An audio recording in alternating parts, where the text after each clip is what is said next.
Hey, YouTubers. I want to talk a little bit more about something that I talked about yesterday, the NJ gubernatorial election of 2017. The GOP primary is kind of interesting. I mean, everybody at the outset expected the lieutenant governor, Kim Guadagno, to get the nomination without really much of a fight.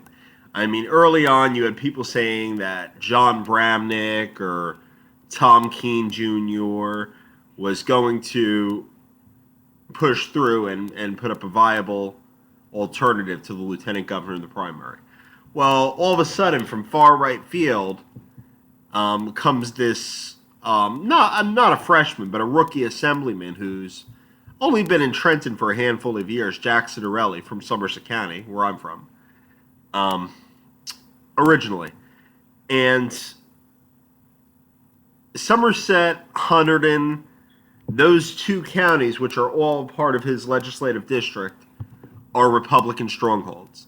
Together, they probably make up, I don't know, about 15 to 20% of the Republican primary vote. So, without a doubt, he's the favorite son in those two counties. So, it's starting to get very, very, very contentious between him and the lieutenant governor in the primary. The primary vote, I believe, is in either May or June. But the important thing is this.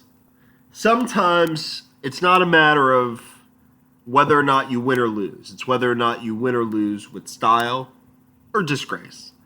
And the lieutenant governor kind of did something which was a little bit underhanded, to say the least. In New Jersey, it's extremely easy to get frickin' Mickey Mouse or Donald Duck on the ballot.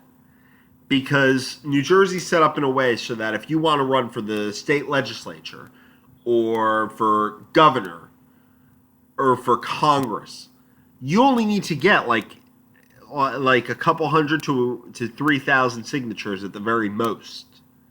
And I want to emphasize at the very most.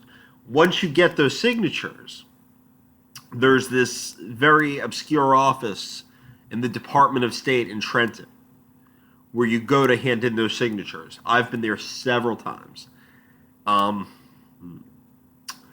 number one tactic that they use when they're starting to feel threatened, being the establishment, the state Republican committee or certain county committees, is they try and get candidates tossed off the ballot for having invalid signatures. And that's exactly what Kim Guadagno's people did to Jack Ciaterelli. They claimed that a lot of the Republican senior officials that signed his petition, that their signatures were invalid for X and X reasons. It either wasn't their signatures, or the date of birth wasn't correct, or the address wasn't correct. Whatever reason they can try and muster. What they're trying to do is it was a last minute Hail Mary with 4 seconds left on the clock to try and make a field goal kick. And unfortunately, didn't work. So now not only did she lose that attempt, does she still have Ciaterelli as a primary opponent, but she also, now she looks like a goddamn fool. I mean, she spent so much political capital on dividing the party rather than just ignoring her opponent, securing the counties that she's going to secure, which ultimately is probably going to be enough. I mean, Jack Ciaterelli's put up a very admirable campaign in the 2017 GOP primary, but he's not going to beat the sitting lieutenant governor in a primary contest. He's simply a Trenton outsider for now. Now, that goes without saying. If he wins a state Senate seat next time around, or if he challenges Kip Bateman in a state Senate seat, he could potentially in 2021 or 2025 be a candidate for governor. But not right now. He's just simply not qualified.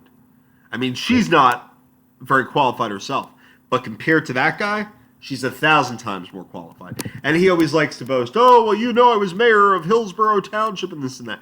Hillsborough's an appointed mayorship. It's governed under a committee form of government, which means the mayor has no power whatsoever. I think ultimately, though, this primary is going to divide the party, and it's going to result in Phil Murphy being the next governor of New Jersey. God help us all.